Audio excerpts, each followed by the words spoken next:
అస్సాంలో మీరు భూపేన్ హజారికా పేరు వినే ఉంటారు.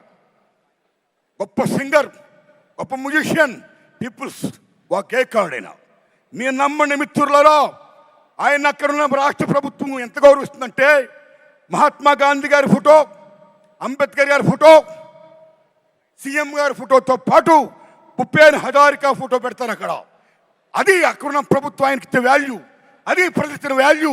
అలా ఇక్కడ ఏ కాకతీయ అవార్డో, ఏ 1000 స్తంభాలు కూడా అవార్డో కాకుండా గద్దర్ పేరు మీద అవార్డు ప్రకటించినందుకు తెలంగాణ రాష్ట్ర ప్రభుత్వానికి నేను హృదయపూర్వకంగా ధన్యవాదాలు చెప్తున్నాను. Thanks a lot sir. My friends, ఇక నాకు కాంతారావు గారు అవార్డు ఇచ్చారు. ఉమ్మడి మద్రాసు రాష్ట్రంలో చెన్నై రాజధానిగా ఉన్నప్పుడు కోస్తాంధ్ర రాయలసీమ దగ్గర ఉండడం వల్ల చాలామంది అక్కడున్న కళాకారులు పాఠాపులకు వచ్చారు. తెలంగాణ దూరం ఉన్న వాళ్ళు అంతగా రాలేదు, కానీ కొద్దిమంది వచ్చారు. అందులో నెంబర్ 1 కాంతారావు గారు, ఓ ప్రభాకర్ రెడ్డి గారు, ఓ త్యాగరాజు గారు. Like that. What is Kantharao గారు?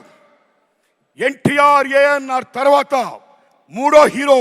ఎన్టీఆర్ ఏఎన్ఆర్తో డి అన్న మహానటుడు, తెలంగాణ గడ్డ బిడ్డ తాడేపల్లి లక్ష్మీకాంతారావు. తెలంగాణ బిడ్డ ఆయన, అంత గొప్పవాడైనా. ఓ జానపద హీరో, ఒక ఎంజీఆర్, తెలుగు ఎంజీఆర్. 1-2 కత్తి కాంతారావు అంటే మామూలు విషయమా?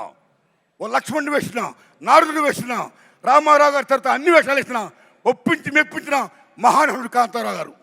అలాంటి కాంతారావు గారు అవార్డు నాకు ఇచ్చి నాకు జన్మ ధన్యం చేశారు రేవంత్ రెడ్డి గారు. Thanks a lot, thanks a lot. ధన్యవాదాలు మీ అందరికీ. నమస్కారం అండి. నమస్కారం సార్. అయ్యా